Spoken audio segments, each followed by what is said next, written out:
Welcome to ECNTRADE daily video. Before we begin, it should be noted that any advice is of a general nature only and that your personal circumstances have not been taken into consideration. Hello everyone, my name is Rob Clayton and thank you for joining me. Well, on Friday, the Australian dollar continued his upward trek since the rebound over a week ago now of 66, 60, 80 area. The upside target was called around 69.5, which was reached. Along with that, we did challenge the top sides also around that 60-day moving average, around 69.78, after the market did post a high of 69.76 before taking quite a significant tumble and closed at 69.1834 in New York. That's a wide spread. Nevertheless, the market still reached objective, and now time for a possible retreat of back towards the bottom side of this range here, which I feel is around 68.5, and reassess from there. The euro took the challenge pretty much in a whipsaw price action towards the top side and reverted quite sharply. Nevertheless, the dollar index, which measures the greenback strength against a basket of 6 major currencies, ended lower from 106.80 to 106.40. All eyes will be on the US Federal Reserve this week, when the market is expecting a rate hike from where it currently stands at 1.75 to 2.50.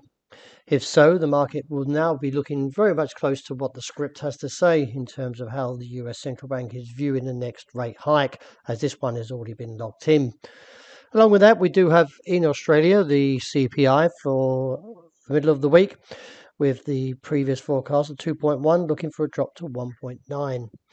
In view of the pattern, though, I feel for the euro we could still see another upside test, but towards that region of 102.70.80, the market is still a little bit hesitant in taking the challenge there.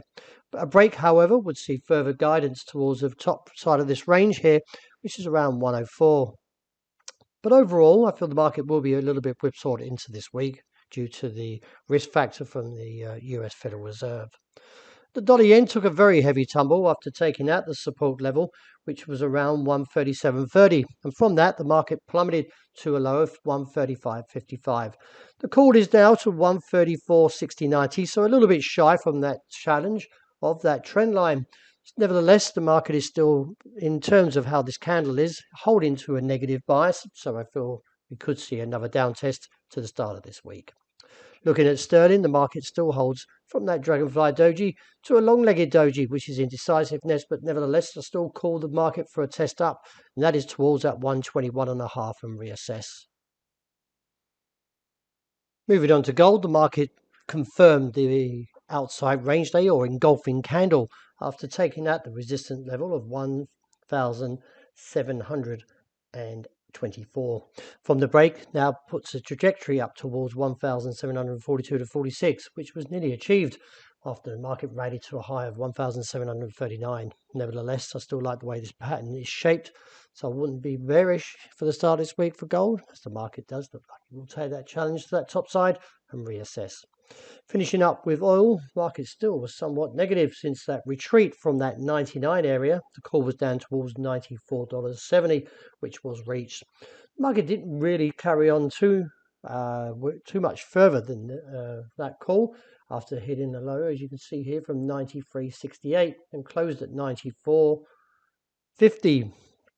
I feel that the market from this point is still a little bit indecisive, although the exposure is still around that 92, 20, 40 level, with the top side at 99. A very wide range and a very whipsaw price action can continue into this week, so I would still like to be somewhat neutral, but look at the broader aspect and reassess from there. Well, that wraps it for today. Thank you very much for joining me. Please look out for the intraday report and also the end of the day wrap.